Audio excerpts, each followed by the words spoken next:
حمد و ثنا کے لائق اللہ وحدہ لا شریک کی ذات پاک ہے۔ لا تعداد درود و سلام امام الانبیاء خطیب الانبیاء تاجدار مدینہ شفیع المذنبین پیارے پیغمبر جناب محمد الرسول اللہ صلی اللہ علیہ وآلہ وسلم کی ذات گرامی پر دین اسلام قال اللہ و قال الرسول کا نام ہے۔ نبی اکرم صلی اللہ علیہ وآلہ وسلم نے قرآن مجید فرقان حمید کے الفاظ کی تعلیم اور اس کی تشریح تبیین کا فریضہ سر انجام دیا۔ صحابہ کرام رضوان اللہ علیہم اجمعین نے احادیث مبارکہ کو سنا، یاد کیا اور اس کو لکھا اور اپنی زندگیوں کے اندر قرآن و سنت کے اوپر انہوں نے عمل بھی کیا اور آقا علیہ الصلوۃ والسلام کے فرمودات کو کتابی شکل کے اندر، یعنی جو اس دور کے لکھنے کے نیکی چیزیں تھیں، ان کے اوپر لکھا۔ نبی کریم علیہ الصلوۃ والسلام کی حیات طیبہ میں ارشادات نبویہ کو حضرت عبداللہ بن عمرو بن عاص رضی اللہ تعالی عنہما نے لکھا اور اس کا صحیفہ صادقہ کے نام سے وہ صحیفہ مشہور ہوا۔ دیگر صحابہ اکرام رضوان اللہ علیہم اجمعین نے پیغمبر علیہ السلام سے احادیث کو سنا، اس کو لکھا، اپنے پاس محفوظ بھی کیا۔ فَلْيُبَلِّغِ الشَّاهِدُ الْغَائِبَ کے حکم کی تعمیل کرتے ہوئے قرآن و سنت کی تعلیم کو، اس علم کو لوگوں تک بیان کیا، اس کو پھیلایا۔ سرور کائنات علیہ السلام نے قرآن کی تشریح کے اندر، تبیین کے اندر کسی قسم کی کوئی کمی نہیں چھوڑی، کیونکہ رب اکبر کا ان کو یہ اعلان تھا، حکم تھا، فرمایا وَأَنزَلْنَا إِلَيْكَ الذِّكْرَ لِتُبَيِّنَ لِلنَّاسِ مَا نُزِّلَ إِلَيْهِمْ وَلَعَلَّهُمْ يَتَفَكَّرُونَ۔ اے پیغمبر علیہ الصلوۃ والسلام، ہم نے آپ کے اوپر اس ذکر کو اتارا ہے، آپ کے ذمہ داری ہے، آپ نے اس کی تشریح تبیین لوگوں تک بیان کرنی ہے، لوگوں کو عبادات کے طریقے سلیقے جو ہیں وہ سمجھانے ہیں۔ ما نزل الیہم، دوسری بار یہ کہا جو لوگوں کی طرف اتارا گیا ہے ضابطہ حیات، تاکہ وہ لوگ اس کو پڑھیں گے، اس کے اوپر غور و فکر کریں گے۔ اب صحابہ کرام رضوان اللہ علیہم اجمعین نے جب سنا، اس کو من و عن تابعین تک اس کو بیان کر دیا۔ تابعین نے صحابہ اکرام رضوان اللہ علیہم مجمعین سے اس کو سنا ہے، یاد کیا ہے، لکھا ہے۔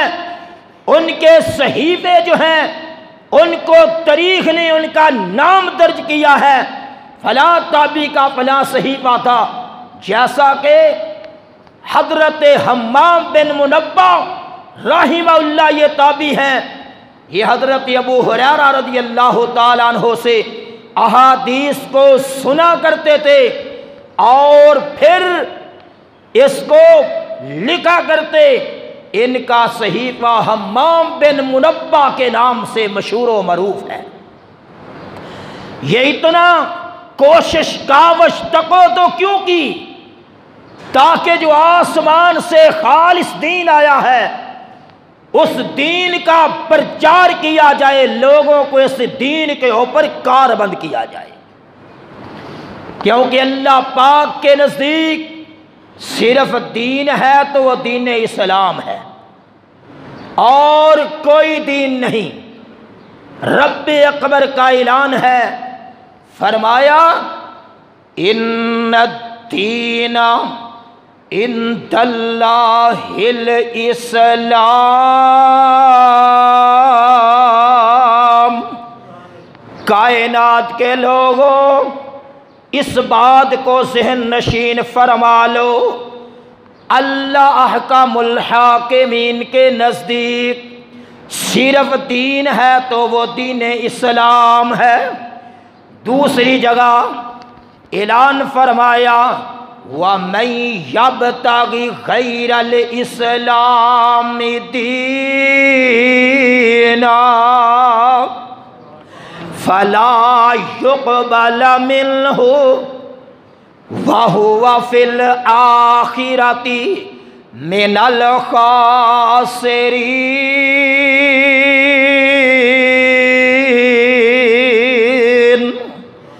فرمایا کائنات کے لوگوں، جو آدمی اس دین کے علاوہ اور دین لے کر آئے گا، شریعت خود ساختہ بنا کر لائے گا، فلا یقبل منہ، اس کی اس بات کو قبول نہیں کیا جائے گا، فہو فی الآخرۃ من الخاسرین۔ فرمایا کل قیامت کا دن ہوگا، ایسے لوگ خسارے کے اندر ہوں گے، گھاٹے کے اندر ہوں گے، ان کو اس عمل کا کوئی فائدہ۔ عاملۃ ناصبہ تَصْلَىٰ نَارًا حَامِیَةً، عمل کر کر کے تھک چکے، عمل کر کر کے یہ تھک چکے ہیں، لیکن ان کا یہ عمل قبول نہیں ہوگا، یہ ان کا عمل اپنی مرضی کا کیا ہوا ان کو جہنم کے اندر لے جائے گا۔ قُلْ هَلْ نُنَبِّئُكُم بِالْأَخْسَرِينَ أَعْمَالًا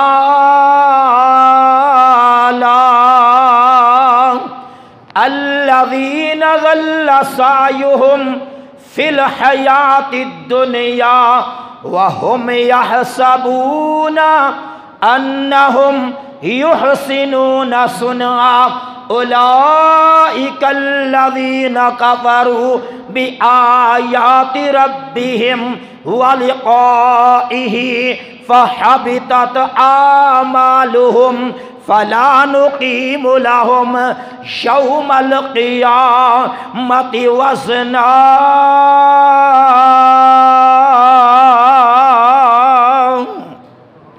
فرمایا کل قیامت کا دن ہوگا، بہت سارے لوگ آج دنیا میں عمل کرتے ہیں لیکن ان کے لیے یہ عمل خسارے کا سبب بن جائے گا، نقصان کا سبب بن جائے گا۔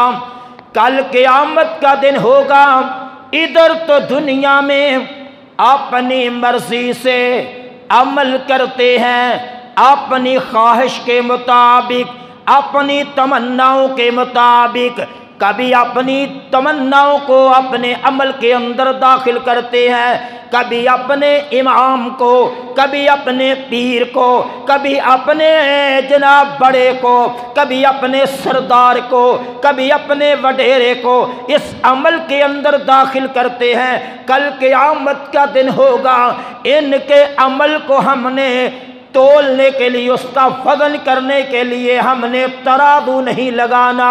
ترازو کیوں لگائیں؟ ان کا عمل تو ہم نے ضائع کر دیا ہے۔ ضائع کیوں کیا ہے؟ رب کا اعلان ہے وَمَن يَبْتَغِ غَيْرَ الْإِسْلَامِ دِينًا فَلَا يُقْبَلَ مِنْهُ وَهُوَ فِي الْآخِرَةِ مِنَ الْخَاسِرِينَ۔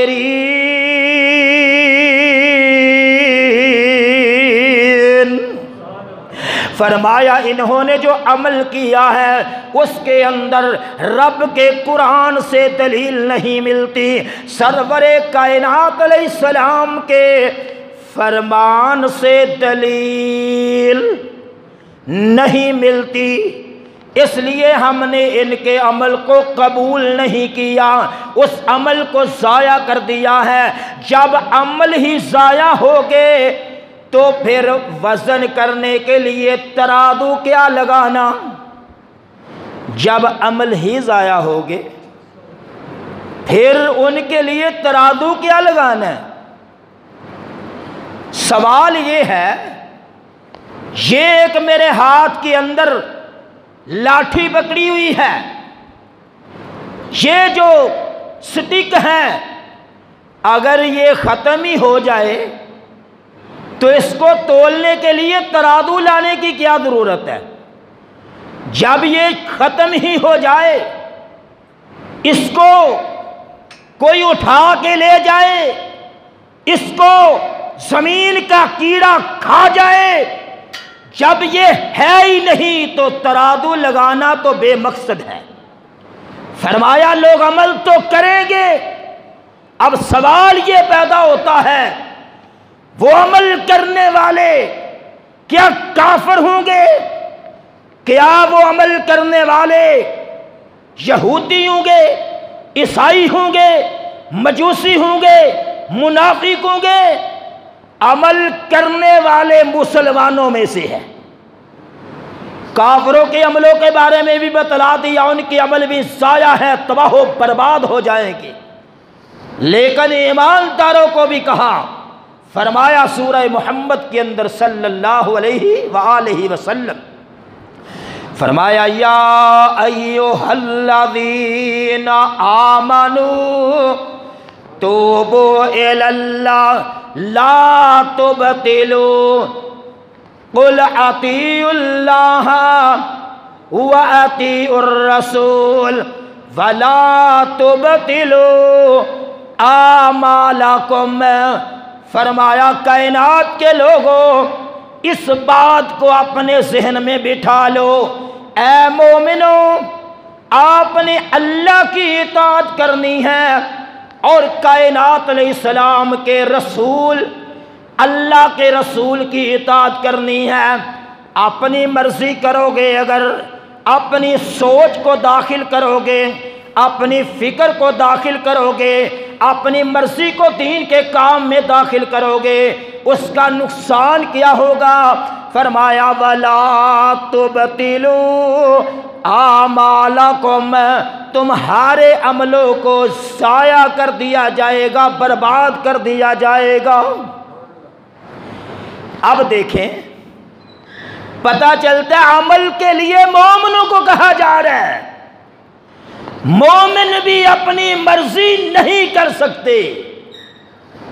سنن ترمذی کی روایت ہے، جامع ترمذی کی، سرور کائنات علیہ السلام فرماتے ہیں، بڑی مشہور و معروف روایت پڑھنے لگا ہوں، آقا علیہ السلام نے فرمایا تھا لوگو میری امت کے 73 فرقے بن جائیں گے، سارے کے سارے دوزخ میں جائیں گے،